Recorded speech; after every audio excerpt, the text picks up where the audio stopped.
o que tem de filho do diabo mercenário atrás de púlpito hoje engravatado, de Bíblia na mão pregando, falando Jesus, Jesus, o que tem hoje é impressionante. Parece que Pedro estava assistindo uma televisão. Impressionante, inigualável essa revelação. Amém. Ezequiel, no capítulo 18, diz: esta palavra de Yahvé veio a mim nestes termos. Que quereis dizer quando citais este antigo adágio no meio do povo de Israel? Os pais comeram uvas verdes, mas os dentes dos filhos é que ficaram embotados. Tão certo como eu vivo, eis que prometo, diz o Senhor Deus, nunca mais se mencionará este dito popular em Israel. Todas as vidas são minhas, tanto a do pai como a do filho, e aquele que pecar é que deve pagar com a própria vida. Amém. Vamos poder sentar. O Senhor, aquele que quer tanto enfatizar uma declaração que ele chega a dizer assim: tão certo como eu vivo. Eu vejo Deus querendo demonstrar o máximo de uma declaração em que ele vai colocar ponto final em uma situação, quer dizer, tão certo como eu vivo, é demais. Mas, irmão, esse texto aqui tem como tema central, até algumas Bíblias ainda colocam aqui no subtítulo, né? A responsabilidade é pessoal. Esse aqui, a Bíblia que a maioria de nós temos aqui, a King James diz: todo pecador deve morrer. Mas a grande maioria das Bíblias diz: a responsabilidade é pessoal. Irmão, nós somos seres de uma inteligência fantástica. E um dia essa inteligência que nos foi dada, ela nos será cobrada, irmão. Como é que diz a Bíblia? A quem muito lhe é dado, também muito lhe será cobrado. Ou seja, tudo que Deus dá tem um objetivo, tem um projeto, um propósito, então ele vai cobrar. Uma pessoa, por exemplo, que não se preocupa em lutar por uma justiça, uma pessoa que tudo para ela está bom, está tranquilo, essa pessoa não se mete com nada, nem com ninguém, nenhum rolo, nenhuma confusão, nenhuma polêmica, enfim. Qual o final dessa pessoa? O inferno. Não, o cara é um exímio cidadão, é bonzinho, tá? Morreu alguém esses dias, e um testemunho que eu falei, né? Poxa, o camarada diz assim: poxa, meu parente morreu, tal, e era uma pessoa tão boa, nunca fez nada de mal para ninguém. Aí a pessoa parava e dizia assim: mas também nunca fez nada para Deus. Porque tem gente que pensa que pode ficar isento de se envolver com coisas. Não, irmão, cá entre nós, o mundo é um grande campo de guerra, onde o mundo jaz no maligno. E desde quando aconteceu isso? Desde Adão, né? Então, desde Adão, o mundo jaz no maligno. O diabo chegou para Jesus e falou assim: os reinos do mundo e a glória deles, eu dou isso a quem eu quiser, porque isso tudo me foi dado, me foi entregue. Foi entregue quando? Quando Adão, que tinha o domínio, pecou, passou a fazer a vontade do diabo, perdeu o domínio. Então, nesse mundo, nesse campo de guerra chamado mundo, Deus colocou algumas coisas dentro de você, alguns sentimentos, e vem Jesus e mostra que esses sentimentos têm valor para Deus, e ele diz: bem-aventurado o que tem fome e sede de... Ora, quando você tem fome e sede, você vai a pontos extremos, né? Você cava, você busca um emprego, você busca um salário, você vai a pontos extremos. Você tem fome e você tem sede, você tem que ser saciado, porque se você não for saciado, você vai morrer. Jesus está dizendo: bem-aventurado. Alguns dizem que essa expressão significa muito mais que feliz, o que tem fome e sede de justiça. Então, esse sentimento de justiça que foi posto dentro de nós, foi dado por Deus, e tudo que nos é dado um dia nos será cobrado. Então, irmão, não temas morrer. Eu sempre disse aqui nesse púlpito, né? Se vamos viver ou morrer, não interessa. Interessa se ao morrermos, morreremos com a verdade e com a justiça. Irmão, só me interessa isso, né? Só me interessa isso. A vagabundagem está por aí, a bala perdida está por aí, está tudo por aí. Eu vou tocando a minha vida. Se viver é com a verdade e com a justiça. Se morrer é com a verdade e com a justiça. É só o que me interessa. Eu já coloquei isso na minha alma, no meu espírito, na minha carne, nas minhas veias. Só me interessa uma coisa: quer eu viva, quer eu morra, tem que ser com a verdade, com a justiça. Eu sou santão mesmo, eu ando na verdade e na justiça. A minha vida condena as pessoas, por isso que eles me odeiam. Quem não quer a verdade na justiça, só em me olhar, isso aí é um fariseu. Sou fariseu sim, da verdade e da justiça. Acabou a história. Né? Esse aí vive apontando o dedo na cara dos outros. Aponto porque posso apontar. Aponto e não tem. Mas quando aponto um dedo para lá, fica 3 apontando para você. Então aponto assim, se for preciso. Mas aponto, porque foi para isso que eu fui chamado. Para ser santo e condenar o profano. Para ser luz e condenar as trevas. Jesus falou: a um servo cabe ser? Se ele foi, eu tenho que ser, e acabou a história.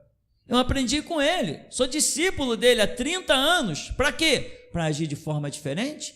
Não. Se odiaram Jesus e crucificaram-no porque ele disse: eu sou a verdade, eu estou no mesmo caminho, eu também sou a verdade. E o meu caminho é o Gólgota, é a cruz do Calvário. Acabou a história, meu irmão. Quer vivamos, quer morramos, somos e temos que ser do Senhor. Aqui esse texto, com esse tema central, a parte do título, a responsabilidade responsabilidade pessoal, o livro está dizendo: aquele que pecar, esse morrerá. Ninguém vai dizer: eu estou passando por isso por culpa dos meus pais, foram os meus pais que comeram as uvas verdes e os meus dentes estão com problema. Não era exatamente o dente nem as uvas, era um cenário que existia em Israel. Foram os nossos pais que pecaram e nós agora estamos sendo massacrados por Deus. Nossos pais pecaram e nós agora estamos na Babilônia, nós estamos cativos em Elã, nós estamos cativos por outros reinos. Mas foi culpa dos nossos pais. Deus está dizendo: não foi culpa dos pais de vocês, porque perante mim a responsabilidade é pessoal. Ora, Daniel não foi cativo? Daniel foi cativo. Me diz agora, Daniel foi escravo? Faça-me o favor, aquilo é escravo, com acesso à corte do rei, que o rei o chama para aconselhar, aquilo é um cativo? A responsabilidade é pessoal, não interessa em que terra nos encontremos. Se olharmos para Jesus, autor e consumador da fé, se olharmos para a potente mão de Deus, se olharmos para a sua palavra, se olharmos para as suas promessas, se eu me render a isso pessoalmente, porque Jesus falou: entra no teu quarto, fecha a tua porta e fala com teu pai. A parte do coletivo da igreja existe um pessoal, um individual. O Senhor diz: os meus olhos estarão atentos à oração que se fizer neste lugar. Mas a oração é coletiva ou é individual? Existe oração coletiva? Só se todos nós repetíssemos as mesmas palavras e disséssemos as mesmas coisas. Isso é possível? Impossível. O nosso Deus é muito mais pessoal do que coletivo. Porque a salvação é coletiva ou individual? Se a salvação fosse coletiva, o teor da salvação em mim poderia repercutir em alguém. Não, a responsabilidade de tudo é pessoal. Então, tudo quanto Deus nos tem dado, disto Ele cobrará. Então, os nossos pais comeram as uvas verdes e os nossos dentes estão com problemas. Os nossos pais blasfemaram. Deus está dizendo assim, não. Cada um passa pelaquilo que profanou. Inclusive a Bíblia diz, o que é? Qual é o verbo que diz lá em Gálatas? Esqueceram? Eu também esqueci. Mas eu vou lembrar. De Deus não se zomba. Deus não se deixa escarnecer. Tudo que o homem plantar, semear, é isso que ele vai colher. Eu escrevi há alguns anos atrás, alguns meses, lá no grupo do Zap.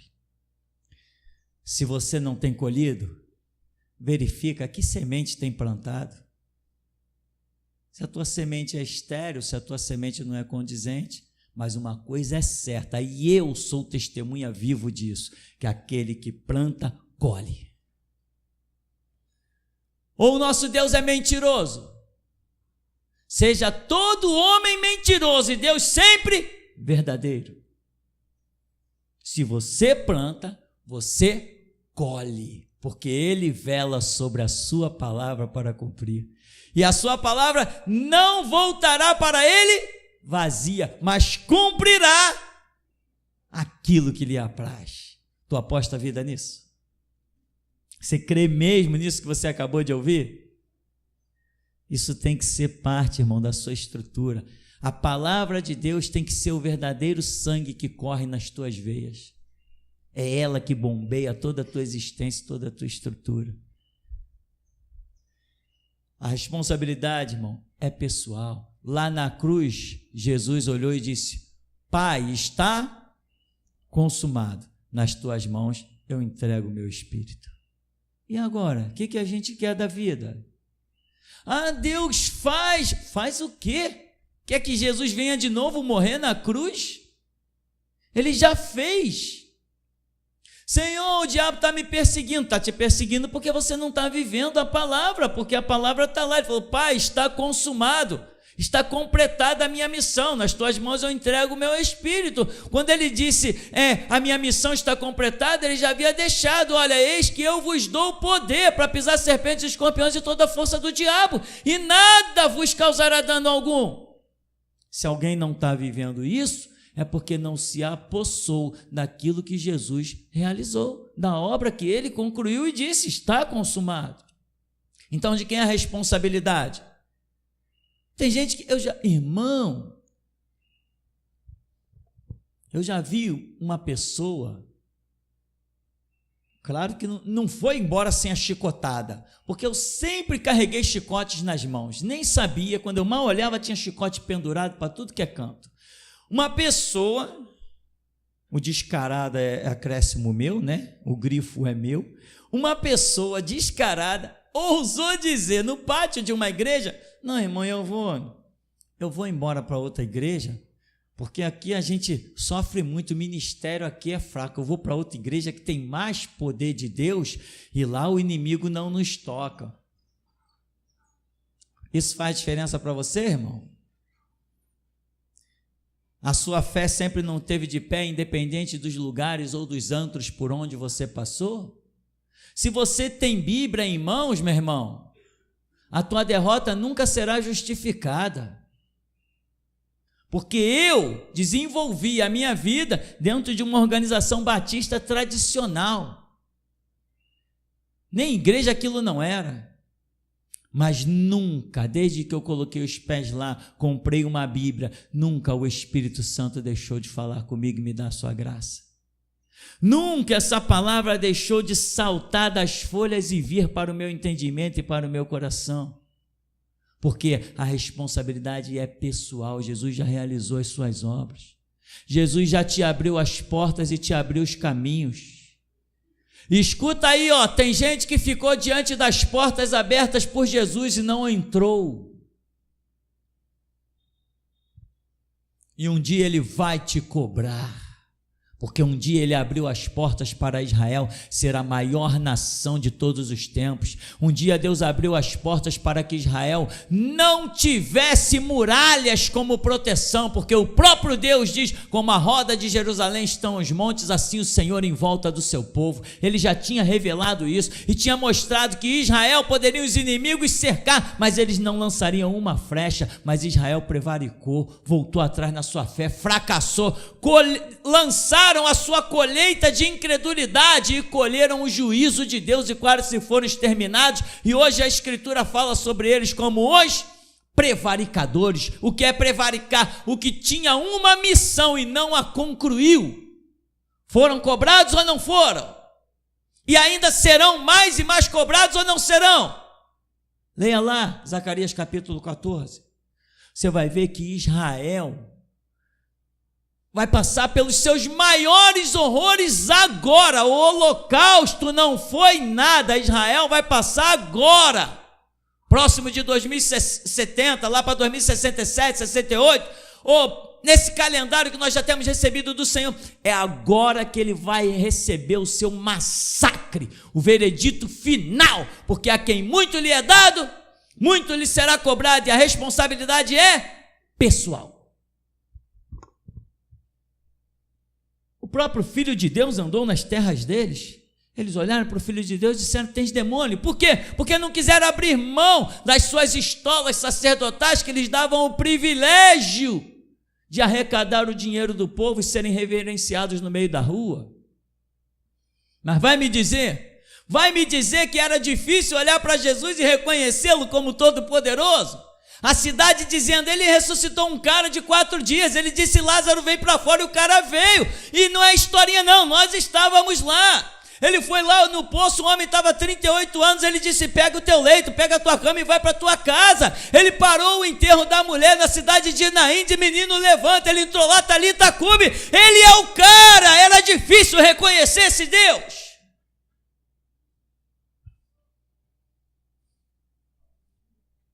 E assim diz o Espírito Santo: eles ainda pagarão muito caro. Muito.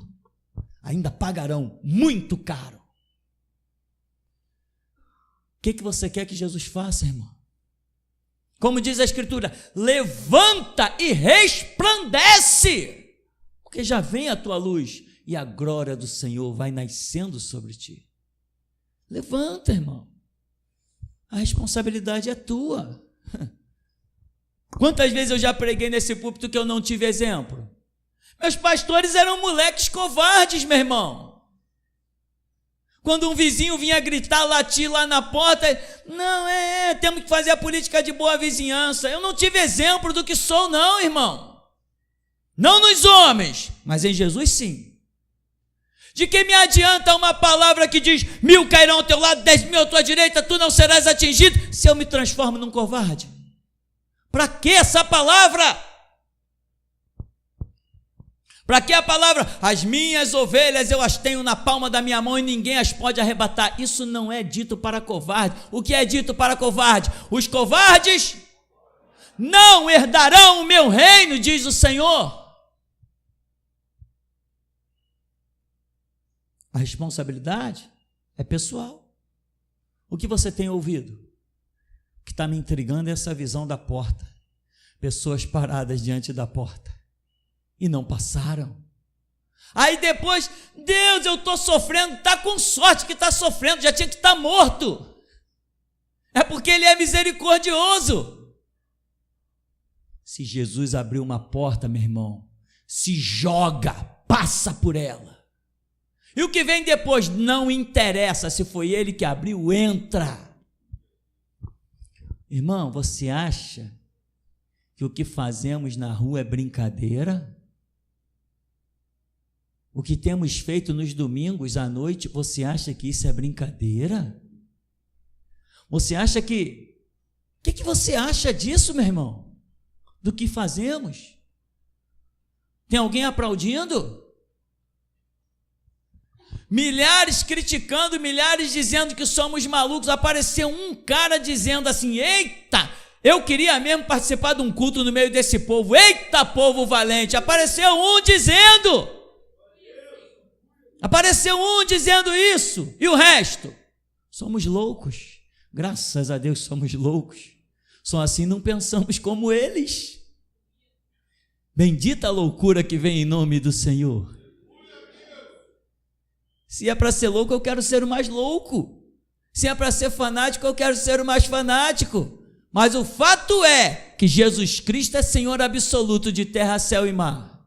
E nenhuma folha vai cair da árvore se Ele não determinar, cai. Mas essa responsabilidade é pessoal. O que eu sou, na geração que eu conheci, ninguém de mim chegou nem perto. Mas você é testemunha do que os profetas têm entregado aqui. Deus está permitindo os homens que já morreram voltarem à terra em espírito para olhar para você. Eles estão impressionados com o quê? Com a tua obstinação. Faraó é café pequeno, irmão. Faraó diante de mim é café pequeno. Eu sou obstinado. Para mim esse Deus é real. E se eu tiver que morrer, eu vou morrer declarando que Ele é real. Vou declarar essa fé, essa convicção. Se a escopeta, a bazuca, o canhão, a metralhadora, o tanque de guerra estiver diante de mim, só vou acreditar na minha morte quando eu sair do corpo e me ver morto. Enquanto não acreditar, meu irmão, enquanto eu não ver isso, pode ter certeza. Vou continuar valente, ousado, intrépido e crendo que Ele é Senhor de terra, céu e mar. E ainda depois, né, irmão? Se sair do corpo e morri, porque chegou a minha hora, aleluia, maranata, lá vou eu. É simplesmente assim, porque sabemos em quem temos crido, estamos certos de que Ele é poderoso para guardar o nosso tesouro até o dia final. Qual é o dia final? Só Ele sabe, mas se aproxima. E como se aproxima? Então, meu irmão, a responsabilidade é pessoal. O que você quer ser nessa obra? A morte de Jesus e os seus ensinamentos te dão respaldo para ser nessa obra? O quê? Te dão respaldo para ser tudo. Só depende de você. Só que as pessoas estão vivendo que nem aqueles malucos que tem aí na era moderna, né? O diabo já está preso e não existe nenhuma maldição, não existe nenhum problema, não existe possessão, porque na cruz Jesus já aniquilou o diabo. Só se tu está vivendo isso. Então eu estou na bênção, como é que diz aí os desgraçados? Ou abençoado, né? Ou predestinado, ou abençoado, porque já está tudo feito, já está tudo realizado. Se já está tudo feito, tudo realizado, para que a fé? Porque a Bíblia fala que ainda precisa se completar os mártires debaixo do altar? Se já está tudo pronto, já está tudo realizado? Se não existe mais martírio, não existe mais perseguição. Olha o que se tem ouvido por aí e olha a realidade do que a palavra de Deus declara. A responsabilidade é pessoal. Você tem ouvido coisas, irmão, dia a dia, mês a mês, ano a ano. E tem pessoas aqui que têm ouvido todos os seminários e todas as pregações. Irmão, você não tem que ser um tição tirado do meio do fogo. Você tem que ser o próprio fogo. E teve essa visão a meu respeito. Você é a chama, você é o fogo. Irmão, e realmente eu sou a chama, eu sou o fogo. Eu sou obstinado. A minha paixão por Jesus Cristo é um negócio, meu irmão, absurdo. Mas será que Ele não fez o bastante para que você também se apaixone por Ele? Será que Ele não demonstrou amor suficiente te livrando da macumba, da umbanda, da quimbanda, do catolicismo, te livrando das Assembleias de Deus, dos batistas, da Universal? Será que Ele não fez o bastante? Ele não demonstrou amor suficiente para que você se apaixone por Ele? Será que você não entendeu que essa hora você poderia não estar mais de pé? Será que você não entendeu que você estava morto nos seus delitos e pecados? E Ele te deu vida, se foi Ele que te deu a vida que você tem pertence a Ele. Você tem que entender isso. Você pode não ter tempo para muitas coisas, mas para Jesus não tem jeito, você vai ter que ter tempo. Você está determinado, você está obstinado. Você deixa de almoçar, você deixa de dormir, mas aquilo que tem que ser feito para Deus tem que ser feito. Não dá para ficar de pé? Vai se arrastando, faz qualquer coisa, mas a responsabilidade é pessoal. E aqui o Senhor Deus diz assim: por que vocês estão culpando os antepassados de vocês? A culpa é de vocês. A culpa é de vocês. Uma vez eu estava no banco, eu trabalhava no Bradesco, tinha um grupo de crentes que se reunia no final do expediente para orar. E me chamaram, e a gente estava ali conversando, e eu dizendo: eu nasci em lar cristão e não sei o que, eu sou crente há tantos anos. Eu falei assim: poxa, infelizmente eu não tive esse privilégio de nascer num lar cristão, eu vim de macumba, catolicismo. O Espírito Santo diz assim: besteira. Besteira. Quer que o Espírito Santo te diga algumas vezes assim: besteira, para com esse pensamento ridículo. Deus te alcançou, foi na hora certa. Besteira, que lar cristão, olha aí a tua volta, olha quantos nasceram num lar cristão e o que eles são. Não interessa como você nasce, vai interessar como você morre. Isso é que interessa, como você vai morrer é que vai mostrar que história você teve, meu irmão. Aquele ladrão lá da cruz: Senhor, lembra-te de mim quando entrares no teu reino. Quando ele entrar lá nas mansões celestiais, já lá no paraíso, já estão conversando com ele, falando coisas com ele. Ninguém lembra que ele foi um ladrão, só lembra que na cruz ele mudou a história dele. Homens tiveram sua história mudada em tão pouco que ouviu. Está vendo lá alguém dizendo: tu não és o Cristo, desce da cruz. Ele: ele está chamando Elias, vamos ver se Elias vem tirá-lo. Desce da cruz, salva-te a tia, nós também. Faz os teus milagres, Nazareno. O homem falou: o quê?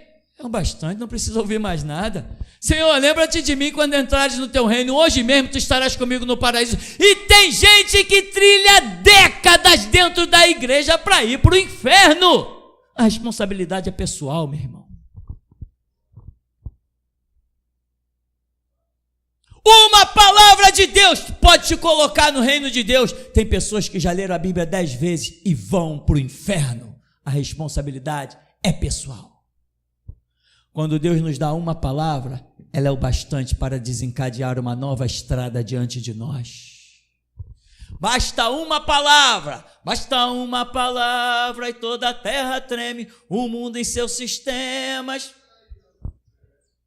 Não há enfermidade, nem peste ou fome, é só chamar o homem de Nazaré. Chama! Já ouviu que ele vive? Você está que nem o cego de Jericó. Quem está passando aí? Jesus de Nazaré, o filho de Davi. É mesmo? Filho de Davi, tem compaixão de mim. Vem cá então, o que tu queres que eu te faça? Eu quero ser uma chama viva na terra para glorificar o teu nome. A responsabilidade é tua, meu irmão. Aquele homem pediu algo muito pequeno. O que tu queres que eu te faça? Eu quero ver. Puxa, pensei que ele fosse pedir alguma coisa mais sólida, alguma coisa mais poderosa. Ele quer apenas ver. Então tá, então veja. Fazer o quê? Tem muita gente que está preocupado com seus problemas carnais. Mas pastor, pedir para ver não era uma coisa gloriosa? E se ele tivesse pedido para servir ao Senhor? E se o Senhor considerasse que nesse serviço ele precisaria enxergar? Além de alcançar um ministério, ele ainda alcançaria as vistas. Mas o pedido dele não foi por ministério, foi apenas por vistas. Onde está o cego de Jericó? Alguém ouviu falar nele? Ele estava lá no cenáculo com os 120 quando o Espírito Santo desceu?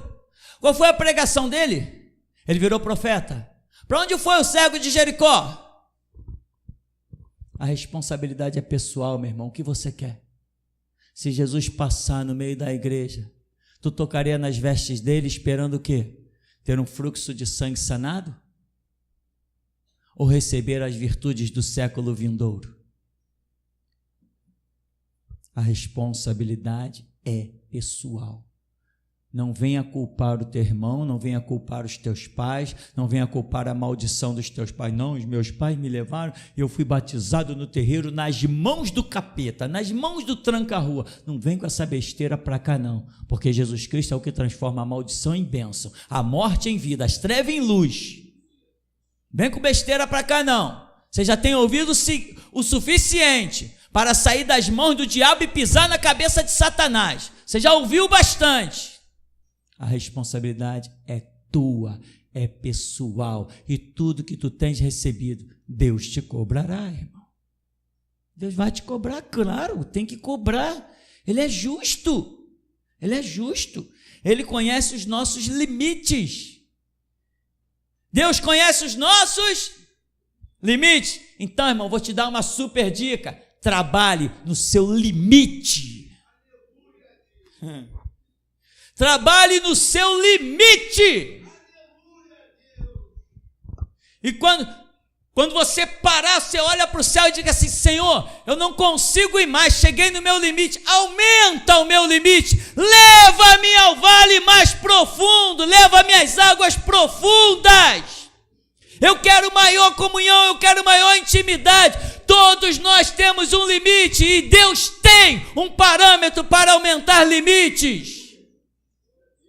Mas a responsabilidade é pessoal. O que você quer de Deus?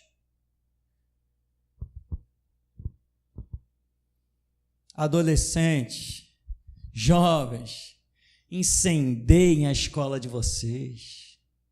Incendeiem. Quando vocês começarem a ser discriminados lá, a gente vai, a igreja toda vai lá. Incendeie a escola de vocês. Não perde essa oportunidade. Porque aqui dentro não tem criança, é todo mundo barbado. Até as meninas são barbadas. Sabe, meu irmão? O que você quer, meu irmão? A responsabilidade é toda minha, ela é toda sua. Não vai culpar ninguém. O meu irmão, eu já encontrei uns palhaços pelo caminho. Não, que eu estava na igreja cantando, mas sabe, né? Ministério de louvor é muito invejado, infeliz. Então, eu tive problema lá com o pastor, eu saí da igreja. Saiu da igreja não, vai para o inferno direto, escorrega e vai embora, o infeliz.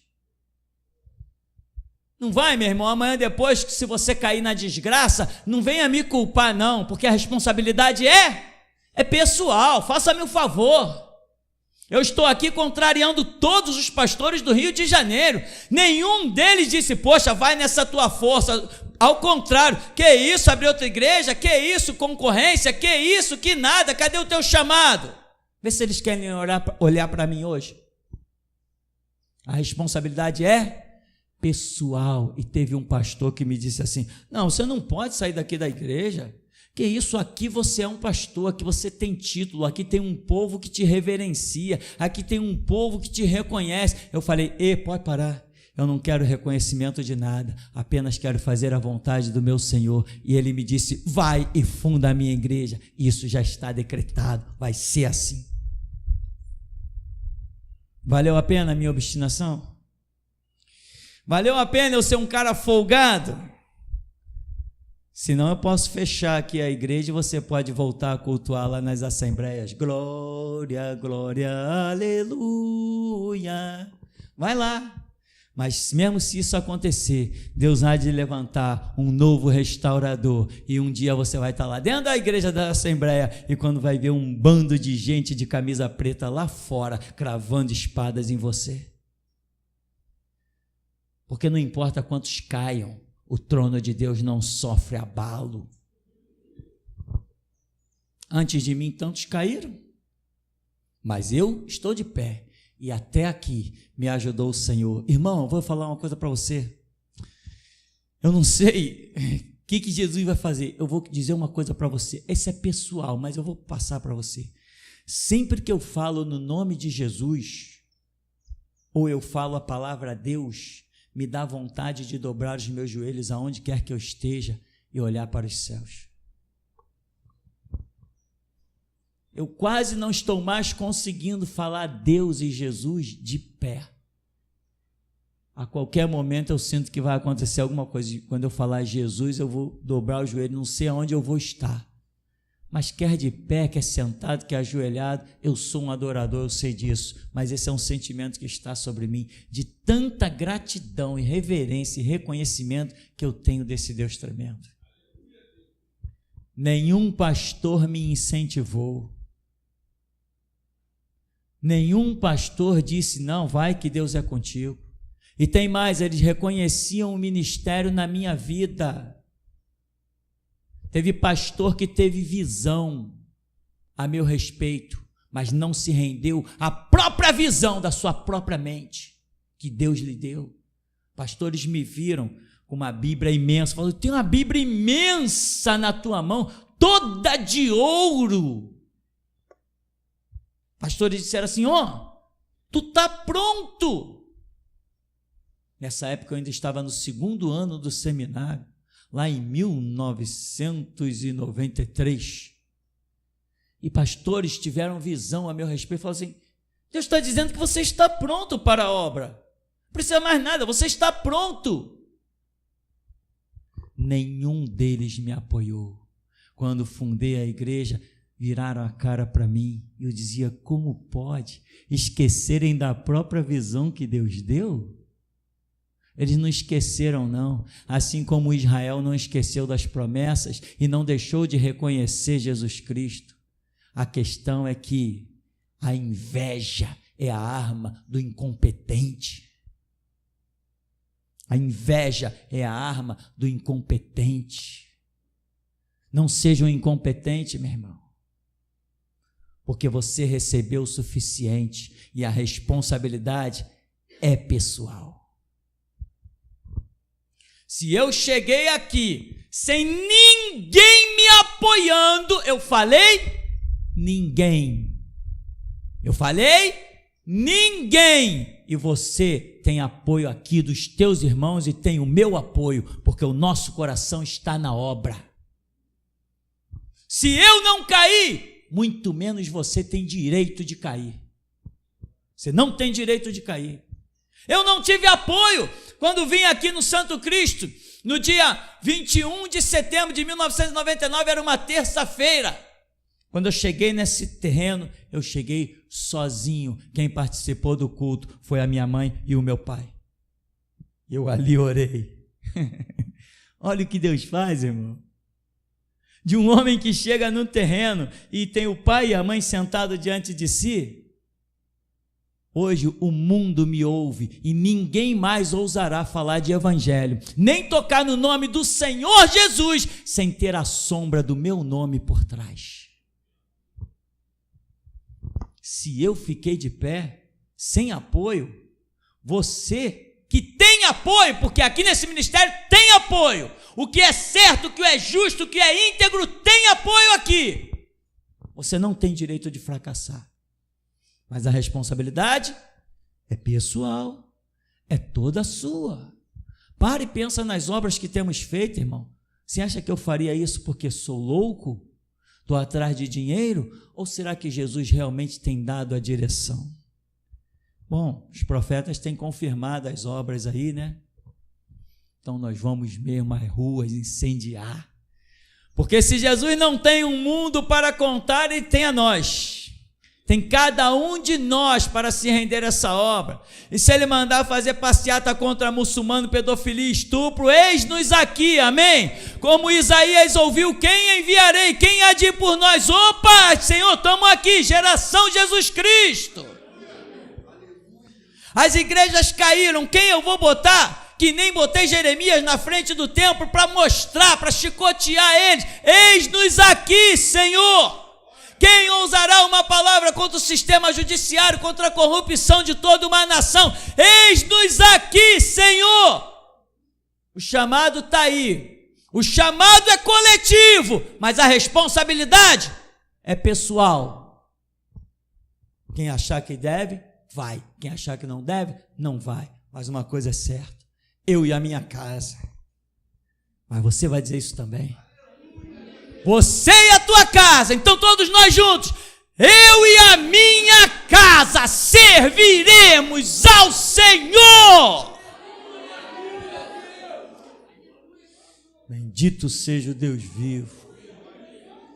A responsabilidade é toda tua, meu irmão. Alguns aqui estão tendo a segunda oportunidade.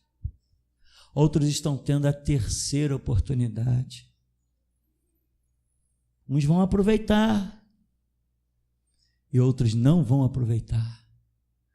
Olha, vou terminar dizendo isso. Deus tem feito uma obra tão tremenda na vida de algumas pessoas que estão aqui dentro hoje. Eu não vou apontar, porque às vezes a gente aponta e a pessoa se sente constrangida. Eu sou fora desse negócio. Só quando Deus realmente aponta. Mas Deus tem feito uma obra tão tremenda na vida de algumas pessoas aqui dentro, irmão, que essas pessoas não tinham nem mais esperança de sequer sentar dentro de uma igreja e agora estão dizendo: bendito seja o Deus da geração Jesus Cristo. Bendito seja o Deus da geração Jesus Cristo. Tem gente que diz assim: caramba, eu vi esse moleque novo correndo no meio da rua. Eu vi esse moleque aí novo correndo no meio da rua, jogando bola, soltando pipa e jogando bola de gude. Quem diria que Deus faria esta obra? A responsabilidade é pessoal. Deus te deu uma mente. Vai estudar, vai buscar, vai pensar. Bem-aventurado que medita de dia e de noite, vai ser como árvore plantada junto a ribeiros de água e vai dar o fruto da estação própria. Vai meditar, vai pensar, bota essa cabeça para funcionar. Não sai engolindo tudo que um sistema te propõe. Senão daqui a pouco você está lá no meio da rua matando por um político desgraçado, maldito. Senão daqui a pouco você está matando o teu próximo, dando paulada por causa de um jogo de futebol. Isso não é fanatismo não, isso não é loucura não, são torcedores. Agora nós somos fanáticos, nós somos loucos. Eles que se cuidem, porque seremos os mais fanáticos e os mais loucos. Deus te libertou do futebol, da cachaça, da maconha, do vício dos prostíbulos. Deus te libertou de tudo. Pastor, eu ainda não fui liberto. A responsabilidade é pessoal, porque você já recebeu o antídoto. É contigo. Mas uma coisa eu sei, que há um Deus vivo, e eu não posso andar de joelhos pelo meio da rua, mas que o meu desejo é andar de joelhos em adoração a esse Deus, porque eu afirmo, ninguém jamais viu tanto Deus quanto geração Jesus Cristo. Até aqui nos tem ajudado o Senhor, mas hoje você ainda vai sentir muito Deus aqui dentro. Porque grandes coisas ainda hoje fará o Senhor por ti. Ele vai te dar uma unção tremenda, hein? Sabe, essa unção se chama a unção que faz ficar de pé. Esse é o nome da unção que veio sobre ti hoje. A unção que faz ficar de pé.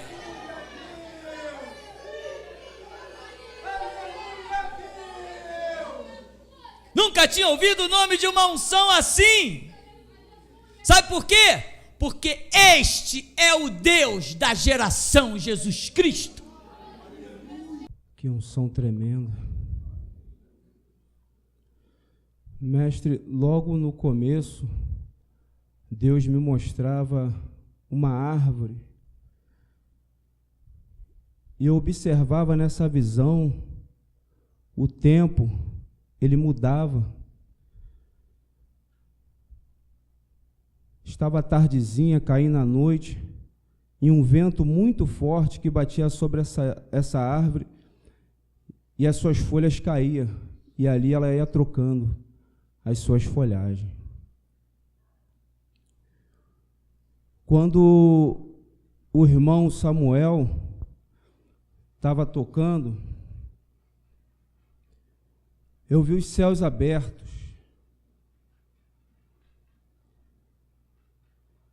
E o mesmo som que ele fazia aqui era o que vinha dos céus.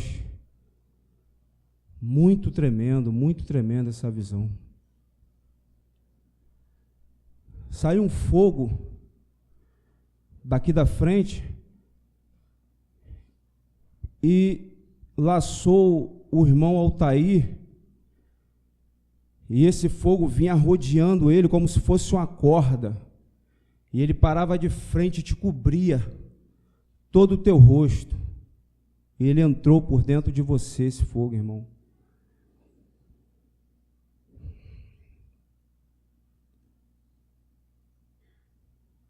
Agora aqui no final, mestre,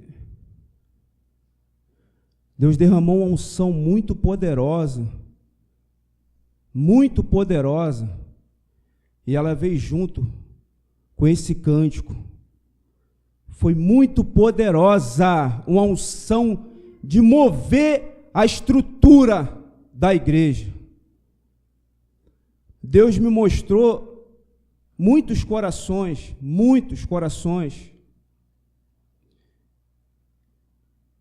e a voz do Senhor dizia: eu procuro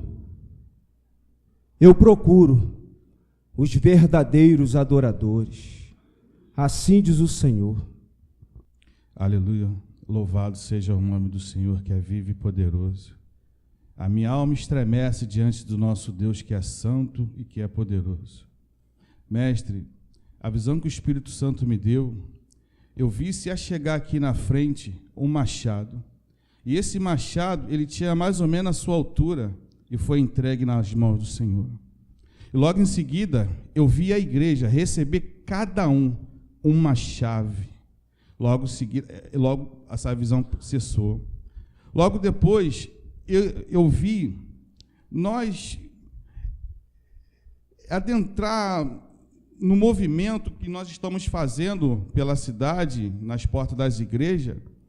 Eu vi passar na frente da igreja pessoas, só que essas pessoas, elas estavam acorrentadas. Eu fiquei olhando, aquela visão me deixou um pouco conturbado.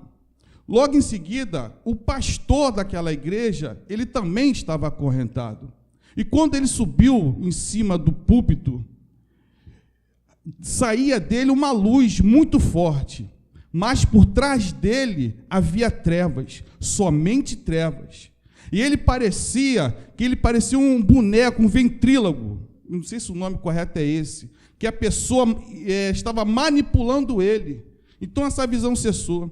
E o Espírito de Deus falou comigo: quem manipula ele é o próprio diabo. E muitas almas estão indo após ele. E almas estão indo ao inferno.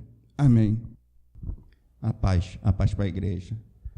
Pastor, eu tive uma visão que aí do seu lado tinha 2 anjos muito fortes, um de cada lado, ao tempo todo, como está aí agora. O Senhor me deu uma visão que o Senhor estava sentado num cavalo branco, tá? E o irmão Rômulo, o irmão Altair e o irmão Afonso e outro irmão que eu esqueci agora, eram 4. E o Alexandre, o irmão Alexandre. E o Senhor estava no meio e estavam 2 de cada lado. E vinham uns homens, tipo com aquela roupa de aquele soldado romano, e ele colocava essas vestes em vocês, tá? No Senhor e nos irmãos. E dava uma lança, e tinha uma lança também, e um escudo, como preparado como se fosse para uma guerra, tá? E aí o Senhor falava para os irmãos, né, que estavam sentados nos outros cavalos. Detalhe, o seu cavalo era branco e o deles não era branco, tá? Era marrom, se eu não me engano. E o Senhor falava: sob o meu comando. Aí o Senhor falava: agora. Aí vocês saíam pela igreja, sentados nos cavalos, e os irmãos da igreja levantavam e iam atrás, como se fosse para uma guerra. Amém. Paz, irmãos. Grandioso é o Deus deste lugar. Tem uma jovem que está atrás do irmão Joelso, ao lado da irmã Eronilde. Eu não sei o nome. É você mesmo, jovem. Deus me mostrava, jovem, as suas duas pernas aqui na igreja. E até a altura do joelho tinha lama nas suas pernas. E eu vi algumas larvas passeando nas suas pernas. E o Senhor me deu uma palavra. Ele requer de você um comprometimento maior com esse púlpito. Senão todo o seu corpo se tornará em lamas e as comerão, irmão. Amém.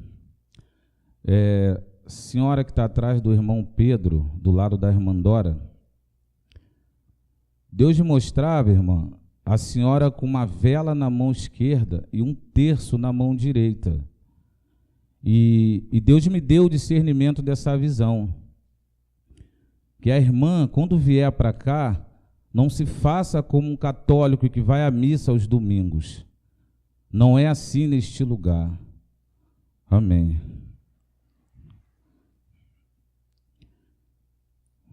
Eu tive uma visão, mestre, onde eu via um mostruário de espadas. Tinha um mostruário de espadas e tinha uns vidros na frente. De repente eu vi esses vidros se abrir e essas espadas começaram a reluzir. E elas saíram desse mostruário e começaram a ser entregues aos irmãos. E Deus me fez mostrar que a irmã Maria, a irmã Rosângela, a esposa do neto, que eu esqueci o nome, Lidiane, a irmã Lidiane, e algumas irmãs, especificamente mulheres, recebiam essas espadas, mestre. E ali também essa visão cessava. Durante a palavra, impressionante, eu tive uma visão com Marcelinho, irmão. Eu vi você andar, Marcelinho, e eu vi quando você parou, na frente de você tinha um poço de lama. Você ficou parado da frente desse poço. Daqui a pouco veio uma voz e disse: entra. Você titubeou e não entrou. Depois vem a voz a segunda vez e disse: entra. Você titubeou e não entrou. Na terceira vez que essa voz falou contigo, você não titubeou, você entrou. Quando você entrou nesse poço, no primeiro momento você não afundou. E você olhou aquilo, achou aquilo sobrenatural, porque você estava em pé em cima de um poço. De repente, irmão, você começou a afundar devagarzinho, irmão. E ali essa visão cessava. Amém. Mestre, quando o senhor começou a dedilhar, aconteceu algo aqui fantástico, mestre. Eu vi adentrar sobre a igreja alguns homens com aquelas vestes antigas. Eles entravam, vinham por esse lado, vinham pelo lado de cá e vinham pelo meio. E eu vi alguns anjos no meio desses homens. E eles se amontoaram aqui na frente. E Deus me fez observar que a mão de um desses homens estava com barro. A outra, a mão de um outro homem, estava como se estivesse cortada de mato, como se ele estivesse trabalhando em uma lavoura, e o outro trabalhando na terra. Então eu via quando o céu se abria, e eu via que os anjos do Senhor traziam 2 homens com ele. E eles vinham, sendo que um desses homens, quando eles saíam desse âmbito espiritual, ele começava a contemplar a cidade, ele ficava completamente admirado. Impressionante, ele olhava para o anjo e ficava admirado, e o anjo falava com ele para ele ficar calmo, que ele estava vindo para cá. Depois esses homens chegaram aqui neste lugar, esses 2 homens. Louvado seja Deus. Aí tinha um homem com ele, um outro homem. E esse homem, que foi colocado do lado direito do Senhor, ele começou a contemplar o Senhor, quando o Senhor dedilhava o violão, e perguntou ao outro homem quem era o Senhor. Louvado seja Deus.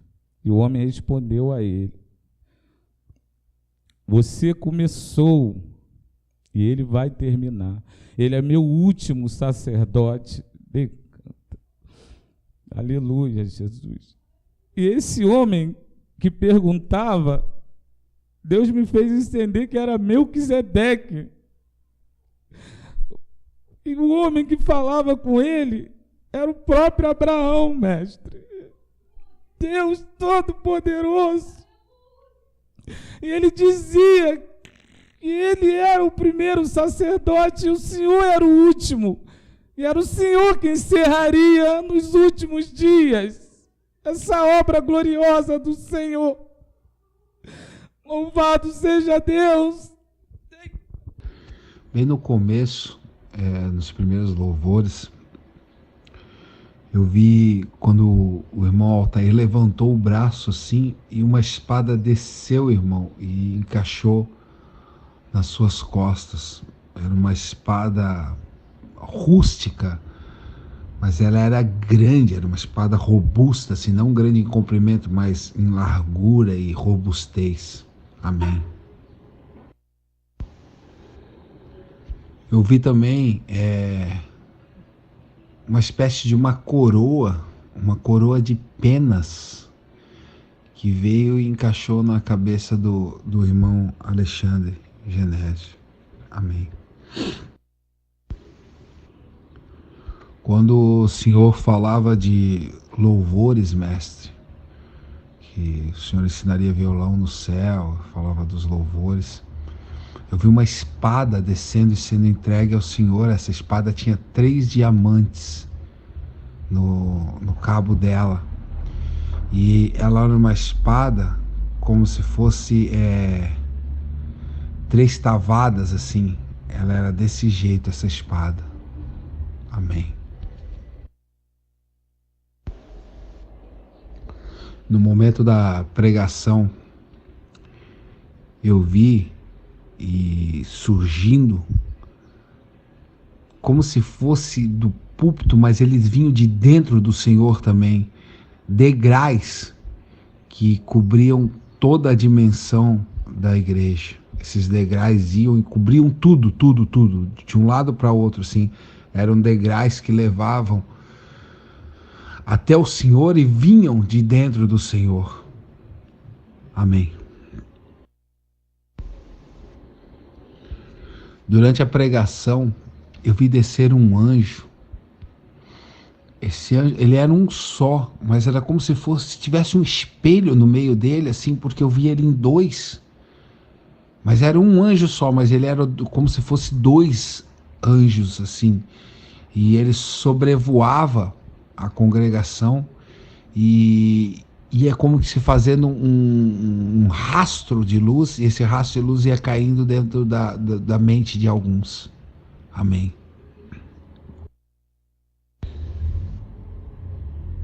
Eu vi o Senhor, mestre, com uma espécie de um tubo de ensaio muito grande, e alguns vinham com flechas e molhavam nesse tubo e levavam essas flechas e saíam com essas flechas.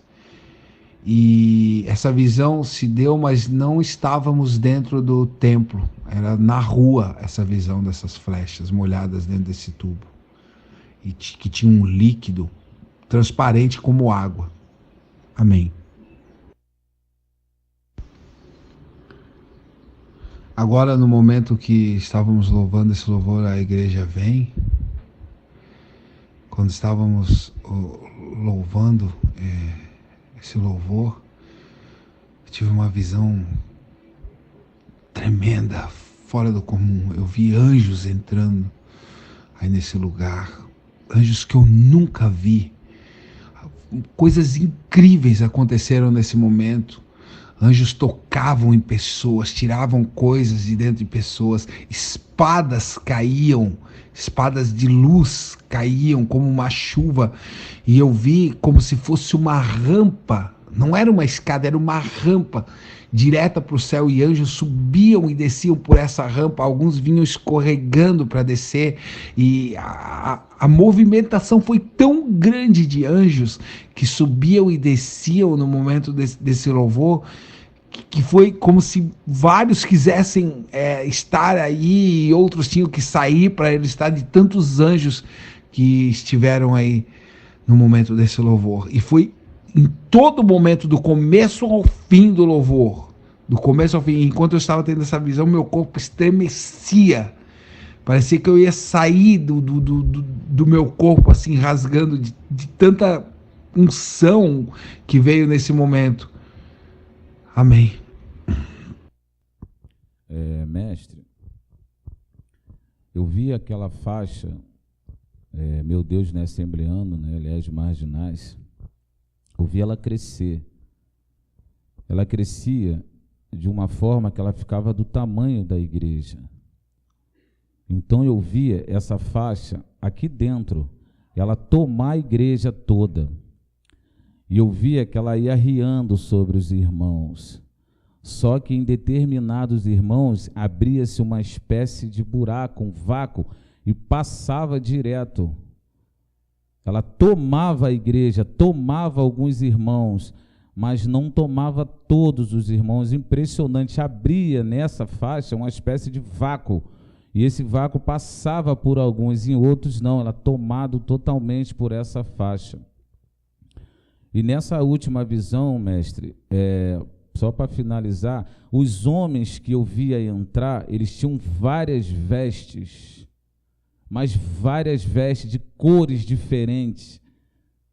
Eram vestes verde, amarela, de várias cores, impressionante. Eles ficavam aqui na frente aguardando os outros dois que vinham, mas eles tinham várias vestes, como se fossem mesmo os outros profetas do Antigo Testamento. Impressionante, mestre. E Deus fez me ver isso, a visão das vestes também, que não eram pessoas comuns, consideradas comuns, sabe? Eram profetas mesmos, por causa das vestes que ele usava. Deus me fez entender isso.